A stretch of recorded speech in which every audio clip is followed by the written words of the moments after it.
En el año 195 a.C., en plena época republicana, Roma presenció una revuelta insólita. Centenares de mujeres romanas se echaron a la calle y bloquearon los accesos al foro. Que unas matronas respetables abandonaran en masa su puesto en el hogar era de por sí escandaloso. Pero es que, además, para horror de los senadores, pretendían hacer política. Exigían que se aboliera la Lex Oppia, una ley que prohibía a las romanas vestir ropas de colores vivos y limitaba la cantidad de joyas que podían lucir o incluso poseer. La norma, que llevaba 20 años en vigor, penalizaba especialmente el oro y el color púrpura, sinónimos de lujo y ostentación. Finalmente, la Lex Oppia se derogó pese a las protestas del cónsul Catón, que culpaba a los maridos romanos de la insubordinación de sus esposas. Para un especialista como Richard Bauman, se trató de la más sorprendente manifestación del poder de las mujeres en toda la historia romana. Soy Isabel Margarit, directora de la revista Historia y Vida. Me acompaña una vez más nuestra colaboradora Ana Echeverría. Hoy abordaremos una faceta de la antigua Roma que continúa bien viva: el gusto por la moda, la belleza y el aseo personal. Hola Ana. Hoy hablaremos de moda, pero no precisamente de la moda de esta temporada. Hombre, ya se sabe que a nosotras nos toca hablar de historia, no del presente. Pero la moda romana dejó una huella que puede rastrearse en muchos momentos posteriores, a lo largo de los siglos. El talle alto de las túnicas femeninas se reinventa en la moda del Renacimiento y en el estilo imperio del siglo XIX o estilo regencia para las inglesas. Una tendencia que la serie Los Bridgerton ha resucitado, precisamente. Sí, y hace pocos veranos íbamos todas con sandalias de tiras al estilo romano. En realidad, Roma siempre vuelve. Lo clásico nunca pasa de moda y no hay nada más clásico que la antigüedad grecorromana. Abríamos el episodio de hoy hablando de cómo las matronas romanas rodearon el Senado para exigir la derogación de la Lex Oppia. ¿Estamos tal vez ante un primer antecedente de las protestas feministas del futuro? Es discutible. En cierto modo sí, porque esta manifestación de mujeres ricas, eso no lo olvidemos, no deja de ser una cuestión de género, ya que la Lex Oppia no impedía a los hombres hacer ostentación de lujo, ni limitaba su derecho a usar carruajes, ni les decía cómo debían vestirse, y a las mujeres, en cambio, sí. Su protesta podría considerarse activismo político organizado por parte de un grupo de mujeres en su condición de mujeres. De hecho, Catón, que defendía los valores tradicionales, lo vio así. En su discurso se quejó de lo que consideraba una intromisión de las mujeres en la vida política y utilizó estas palabras: ahora hacen peticiones en público a los maridos de otras. Y lo que es más grave, solicitan el voto respecto a una ley. A los maridos de otras. Sí, esto hace pensar que lo que había en juego podía ser algo más que joyas y vestidos. El contrincante de Catón, Lucio Valerio, ganó el debate y consiguió derogar la Lex Oppia, pero su argumento fue precisamente tranquilizar a los senadores, asegurándoles que las mujeres no tenían intención de participar en la vida pública. Y que, hombre, ya que no podían contar con el prestigio de un cargo público, qué menos que dejar que mostraran su rango a través de sus joyas. Hombre, obviamente no parece un argumento igualitario. No, que va, en absoluto. Y lo más significativo es que este episodio no se repitió. 24 años más tarde se promulgó otra ley misógina, la ley Bocónea, que recortaba el derecho de las mujeres a heredar, nada menos. Y sin embargo, en esta ocasión, las matronas no se echaron a la calle a montar barricadas. Tal vez el tema no les interesaba tanto o tal vez no llegaron a enterarse bien de los detalles de esta otra ley porque no tenían acceso al Senado y se trataba de una forma de opresión que no percibían en su vida diaria, como si la de ostentar joyas, ¿no? Digamos. En cualquier caso, tratar este episodio como parte de un movimiento a favor de los derechos de las mujeres en el sentido contemporáneo de la expresión creo que sería un anacronismo. En este tema son importantes los matices, yo creo. Lo que no se puede negar es que fue una victoria para las romanas, sobre todo para las patricias. Y la celebraron a lo grande. Según una de las versiones que nos han llegado, las matronas que se manifestaban ante el Senado, al enterarse de que habían ganado la batalla a la ley Oppia, se colocaron adornos y salieron a ritmo de danza. Uy, imagino la escena. El texto es de Juan Zonaras, un historiador bizantino del siglo XII, así que no sabemos hasta qué punto se basa en testimonios oculares. Pero mira, a mí me encanta imaginarlas así, bailando en la calle y haciendo tintinear las pulseras. Hombre, Ana, es que el joyero de una matrona romana valía su peso en oro. Y además literalmente. Pues sí, se conserva un contrato matrimonial del siglo IV que describe la dote de la novia pieza a pieza, anotando el peso de cada una. En Roma, los objetos de valor eran un adorno, pero también podían ser una inversión. Y por eso la protesta de las matronas para ejercer un control personal sobre sus propias joyas quizás no era tan frívola como pueda parecer. Claro, realmente sus joyas eran también su seguro para tiempos difíciles. Sabemos que el oro era el metal más preciado, pero ¿qué otros materiales se empleaban? Se hacían pulseras de hilo de cobre y anillos de plata o de acero que podían lucirse en todos los dedos.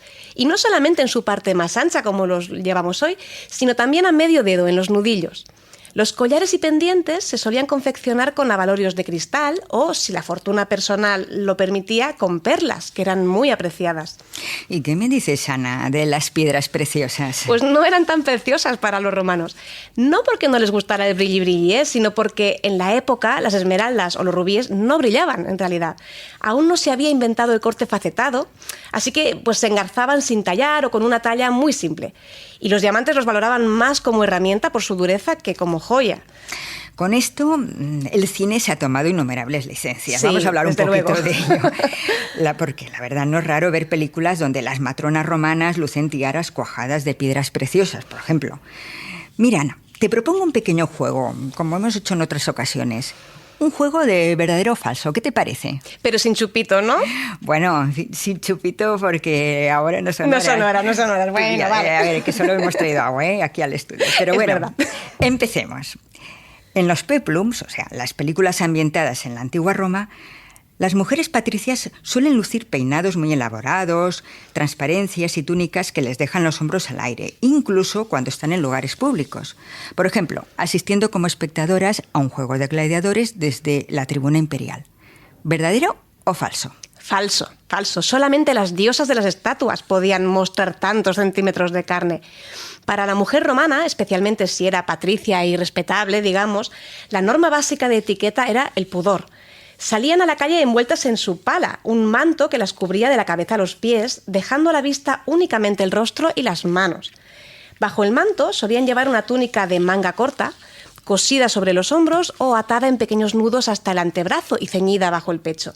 Y las casadas se ponían además una segunda túnica, la stola, que era larga hasta los pies. Hombre, no me extraña que al menos quisieran elegir colores. ¿Y qué hay de los hombres, los ciudadanos romanos? ¿Se paseaban todo el día con la toga apoyada en el brazo? ¿Qué va? Falso también. Y tú misma nos has dado una pista sobre la razón. La toga, en realidad, era un engorro. Para empezar, pesaba 1 quintal. Y, sin embargo, era la prenda romana por excelencia. Recordemos que únicamente los ciudadanos romanos tenían derecho a ponérsela. Sí, y la lucían con orgullo, pero con mucha menos frecuencia de lo que se suele creer. En tiempos de la República, la toga era un sencillo rectángulo de lana que envolvía por igual el cuerpo de hombres y mujeres, al principio sin túnica debajo. Pero a medida que el imperio fue extendiendo sus dominios, la toga fue ganando tamaño y peso hasta convertirse en un incómodo armatoste de unos 5 metros de largo por 2,5 de ancho, que costaba tanto dinero como un esclavo y dejaba el brazo izquierdo prácticamente inmovilizado bajo 4 capas de tela. Caramba. En fin, era imposible ponerse aquello sin ayuda. Además, aunque había distintos modos de enrollarla, los pliegues debían colocarse con solemne exactitud. Mira, fíjate si debía ser un tostón, la toga, que Tertuliano dedicó un libro entero titulado Sobre el manto a convencer a sus compatriotas de que el manto griego era mucho más ligero y práctico. Y le hicieron caso. Poco a poco, el uso de la toga se fue relegando a ceremonias y actos oficiales. Mucho más cómoda resultaba la costumbre de cambiarse de ropa para la cena. Hablamos de la cenatoria o síntesis, unos conjuntos holgados de túnica y manto, ambos del mismo color, que se usaban en banquetes informales para crear un ambiente distendido. Sí, para relajar el ambiente, pero también por coquetería, que los hombres romanos, ahí donde los ves, eran muy coquetos. Marcial en sus epigramas se burla de un anfitrión que por lo visto era capaz de cambiarse de cenatorium hasta 11 veces en una sola velada. ¡Qué barbaridad! Con el pretexto de que se le había manchado de sudor. Y Marcial le decía, ¿por qué yo no sudo cuando ceno contigo, Zoilus? En fin, burlas del poeta, que era un hombre muy divertido. A los romanos les gustaba vestir bien, y en eso no han cambiado, sin duda. En absoluto, no han cambiado nada. Y a diferencia de las mujeres, nunca tuvieron prohibido teñirse la ropa de colores. Volviendo al juego que hemos empezado, Ana. A los romanos les volvía loco el color púrpura. ¿Era verdadero o falso? Verdadero. Esa es una verdad como un templo. Los romanos se pirraban por el color púrpura. Pero no todos podían permitírselo. No, ni por casualidad. Era un tono prohibitivo, en especial la púrpura de Tiro. ¿Por qué? Pues porque se obtenía de un caracol marino, el murex, y se necesitaba pescar unos 10.000 moluscos para producir un solo gramo de tinte. Por supuesto, como sucede hoy en día con las prendas de alta costura, lucir una prenda teñida con púrpura otorgaba tanto prestigio que algunos emperadores, como Nerón, hicieron de él un atributo imperial y prohibieron o restringieron su uso para el resto de los ciudadanos. Volviendo al verdadero o falso, cuando un personaje poderoso vestía de púrpura, optaba por lo que hoy llamaríamos un total look o bien por un toque de color. Pues era mucho más común teñir solamente el dobladillo o el cuello de la prenda, porque claro, ya hemos dicho que era carísimo. Tengamos presente que si una túnica orlada ya era un capricho tremendo, pues un manto completamente púrpura era una auténtica extravagancia, que solo podía encarecerse aún más, pues no sé, elaborándolo con seda o entretejiendo hilo de oro. Y hay que tener en cuenta otra cosa. El púrpura daba prestigio, sí, pero no todo eran ventajas. Las prendas teñidas con murex desprendían un tufo marisco que no desaparecía ni con los lavados. Pues no sé si me pondría eso, ¿eh? Le dejo toda la púrpura a Nerón. Sí, teniendo en cuenta el factor olfativo, mejor un toque de color púrpura que una prenda entera, la verdad. Pues hablaremos de aromas más agradables. Los romanos usaban desodorante con esencia de rosas, iris, cálamo o jengibre. Venía en forma de polvos semejantes a nuestros polvos de talco, elaborados a partir de un sulfato llamado alumbre o de los pozos de otros perfumes que se esparcían sobre el cuerpo y la ropa. Y también se aplicaban dentífrico en polvo. Pero mira, este no te va a gustar tanto, Isabel. Más que nada porque contenía ingredientes bastante exóticos, vamos a decir. Piedra pómez, conchas trituradas, cenizas de diente de perro, cráneos de liebre o cuernos de distintos animales pulverizados. Así eran los dentífricos romanos. Se empleaban para pulir el esmalte, como ya habréis podido deducir, o para aliviar el dolor de muelas, más que para prevenir las caries. Bueno, para no quedarnos con tan mal sabor de boca, digamos también que masticaban hojas de laurel o canela para refrescar el aliento. Incluso elaboraban una especie de chicles aromáticos a base de resinas y aceites. Y, por supuesto, aunque no conocían el agua de Colonia, fabricaban perfumes corporales y ambientadores en formas de ungüentos y pomadas. En fin, queda demostrado que para un romano era esencial oler bien, o al menos no oler mal. Y si aún necesitamos una prueba de la importancia que le daban a la higiene, basta con pensar en las termas. ¿Los baños públicos los inventaron los romanos?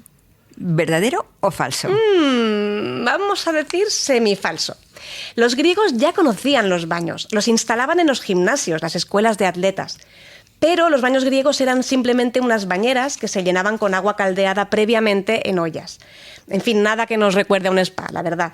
En Asia Menor, donde la romanización no llegó a calar hondo, estos baños gimnasios se mantuvieron bastante fieles al modelo griego durante todo el imperio.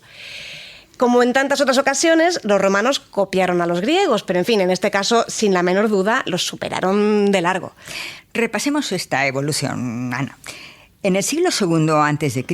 aparecieron en Roma los balnearios, pequeñas termas regentadas por empresarios privados llamados balneator. Al principio no era muy cómodo, ya que el agua se calentaba con braseros y la ventilación pues dejaba mucho que desear. Pero un avance tecnológico los volvió enormemente populares. Se trata del hipocausto, un revolucionario sistema de calefacción. Consistía en una habitación subterránea que distribuía hacia el piso superior el calor procedente de un horno. Así podía controlarse y mantenerse constante la temperatura del agua. Y bueno, este invento hizo furor. Aparecieron las termas imperiales y se multiplicaron los balnearios de barrio. Si en tiempos de Agripa la capital contaba con 33 baños públicos, a principios del siglo V había ya 856. La moda además se extendió por todo el imperio. Por ejemplo, una ciudad pequeña como Timgad, en el norte de África, disponía de 12 termas para poco más de 15.000 habitantes. En fin, los emperadores se dieron cuenta enseguida del potencial propagandístico de los baños. Cada César competía con el anterior para construir las termas más espectaculares. Las de Nerón ocupaban 3.000 metros cuadrados. Fíjate, el poeta Marcial, que detestaba a Nerón, se preguntaba con mucha sorna, ¿qué fue peor que Nerón? ¿Qué es mejor que las termas de Nerón? Las termas sí le gustaban, ¿eh? Hombre, 3.000 metros cuadrados no está mal, no está nada mal, pero es que las termas de Trajano llegaron a ocupar 110.000 metros cuadrados y las de Caracalla 140.000. Y en fin, el récord lo batió Domiciano con 150.000 metros cuadrados y 3.000 visitantes diarios. ¡Qué barbaridad! Es que en realidad, más que de baños, hablamos de auténticos complejos de ocio, donde uno podía bañarse, darse un masaje, peinarse, teñirse el pelo o depilarse. Una práctica común tanto para los hombres como para las mujeres. Pero los clientes también podían leer lo último de Ovidio en la biblioteca, escuchar una conferencia, jugar a la pelota, comprarse una túnica o picar algo en los puestos de comida. Y cotillear, Isabel, y cotillear eso mucho. Era muy importante. En Roma, los edictos se colgaban en el foro y los debates formales se llevaban al Senado, por supuesto, pero la auténtica política se hacía en los baños, intrigando con unos y con otros. Y después, por supuesto, en cenas selectas, en las domus. Pero las invitaciones a cenar también se solían repartir en las termas.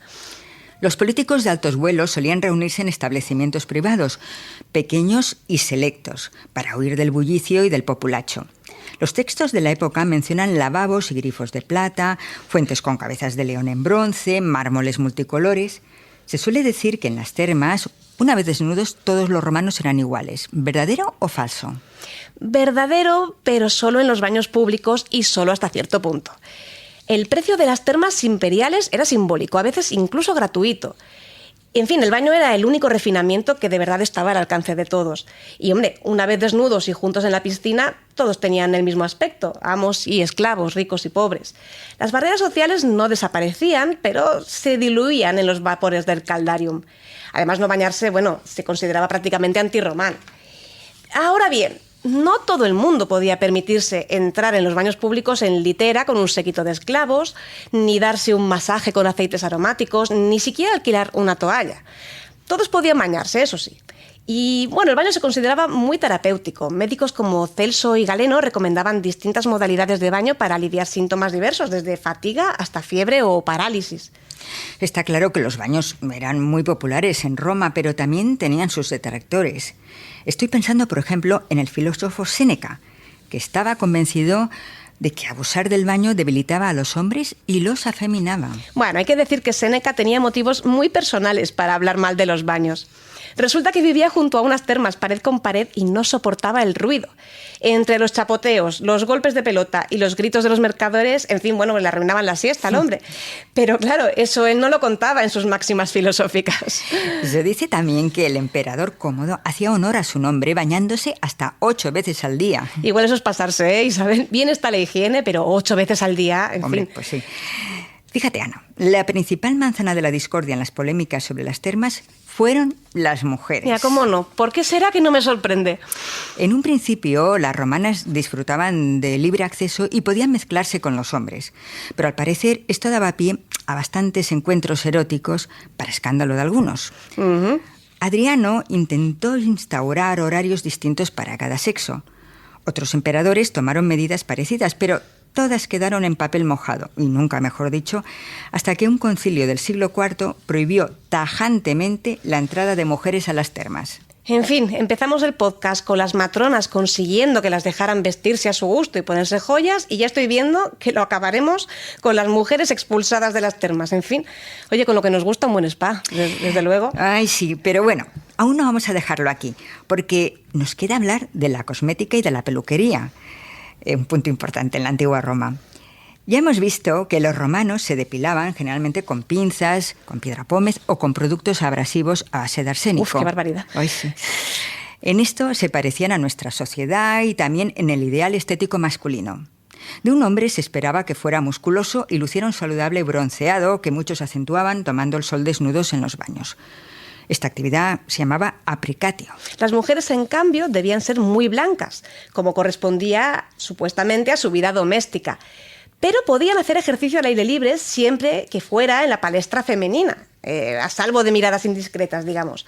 Un equivalente a nuestros gimnasios, pero solo para chicas. No irás a decir que en la antigua Roma existía ya la operación bikini. No, la operación bikini no, pero existía algo parecido a los bikinis, ya que lo dices. Porque no estaba bien visto que las mujeres hicieran deporte desnudas como los hombres, así que en su lugar entrenaban con ropa interior. Y esta ropa interior consistía en un conjunto semejante a unas braguitas y a lo que hoy llamaríamos un top de bikini de tipo bandó. Mira qué chulo. Se desconoce si las romanas se pintaban los labios, pero sabemos con seguridad que se maquillaban otras partes del rostro. Para blanquear la piel recurrían a polvos de tiza o a peligrosas cremas con plomo, pese a que los médicos de la época ya sabían que esta sustancia era tóxica. Disimulaban imperfecciones con ayuda de una pasta de harina de habas o de masa de pan y añadían un toque de brillo a su cutis esparciendo por el rostro cristales de sal. Los ojos se delineaban con col, cenizas de hueso de dátil o una pasta elaborada con azafrán y pétalos de rosa chamuscados. Un toque de zumo de mora aseguraba unas mejillas sonrosadas, aunque si la mujer era muy adinerada podía aplicarse polvo de murex. Recordemos, el murex era aquel marisco del que se obtenía la púrpura. Sí, obsesión con la púrpura, No, desde hombre, luego. Claro, el lujo y en fin.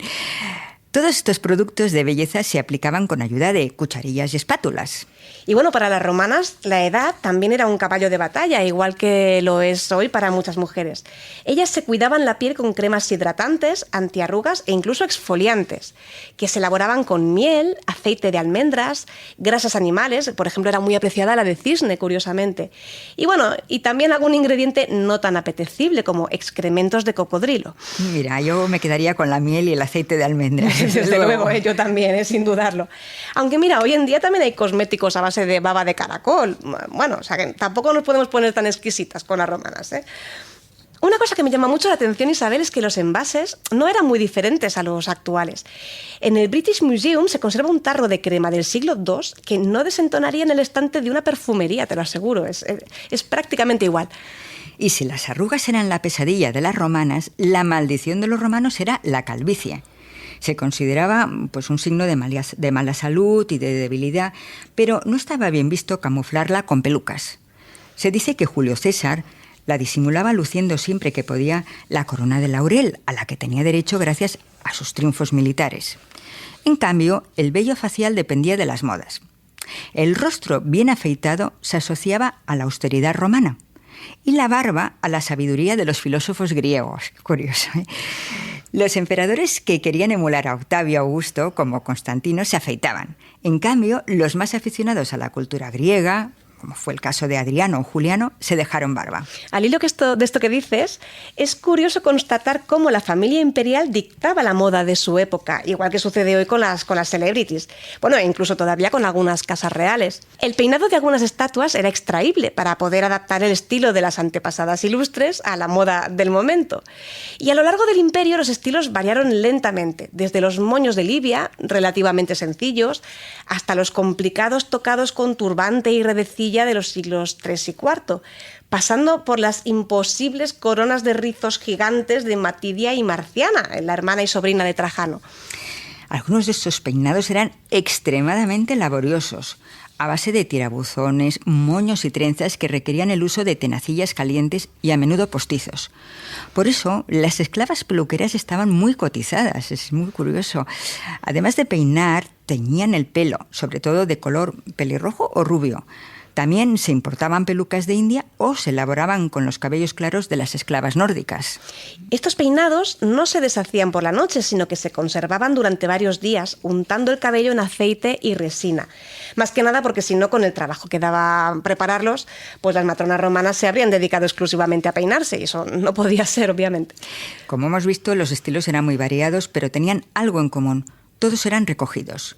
Las romanas jamás llevaban el pelo suelto. ¿Verdadero o falso? Verdadero, con dos excepciones, los juicios y los funerales. En fin, desmelenarse no formaba parte del talante romano, desde luego. Se consideraba un signo de dejadez llevar el pelo suelto. Pero los juicios y los funerales eran situaciones en las que descuidar el propio aspecto se interpretaba como una sana muestra de dolor. Y en ese caso sí estaba bien visto. Bueno, nosotras tampoco podemos desmelenarnos con el tiempo, así que vamos a pasar a las recomendaciones. ¿Qué nos traes hoy para saber más sobre la moda y el cuidado corporal en la antigua Roma? Pues me temo que hoy os lo traigo todo en inglés, pero el esfuerzo valdrá la pena, os lo prometo. Seguro que me perdonáis. Empiezo por recomendaros el canal de YouTube de Janet Stephens, una peluquera especializada en recreaciones históricas. Stephens tiene la interesantísima teoría de que los peinados con múltiples trenzas que estuvieron de moda en algunos periodos de la antigua Roma no se sujetaban con alfileres ni horquillas, sino con aguja e hilo, es decir, se cosían unas trenzas con otras. Lo explica con ejemplos prácticos muy, muy curiosos. Y si preferís un poco de lectura, tenéis 2 monográficos realmente fascinantes. Uno es Roman Clothing and Fashion de Alexandra Krum, publicado en 2010 por la editorial Amberley. Y también tenéis Cosmetics and Perfumes in the Roman World de Susan Stewart, publicado por Tempus. Y con estas recomendaciones nos despedimos hasta el próximo episodio del podcast de Historia y Vida. Volvemos muy pronto. Mientras tanto, ¿qué tal, Ana, si nos vamos al spa? ¡Ay, pues qué gran idea, Isabel! Te tomo la palabra. Mira, la verdad es que deberíamos seguir el ejemplo de los romanos y pasar las tardes nadando unos largos en la piscina. Y oye, después que nos den un buen masaje relajante, chica. Chica, pues yo creo que nos lo merecemos. Desde luego que sí, ¿eh? Nada, bueno, mientras tanto nos vamos a despedir. Eso, pues hasta el próximo episodio. Muchas gracias por todo. Hasta pronto. Gracias a ti, Isabel. Hasta pronto.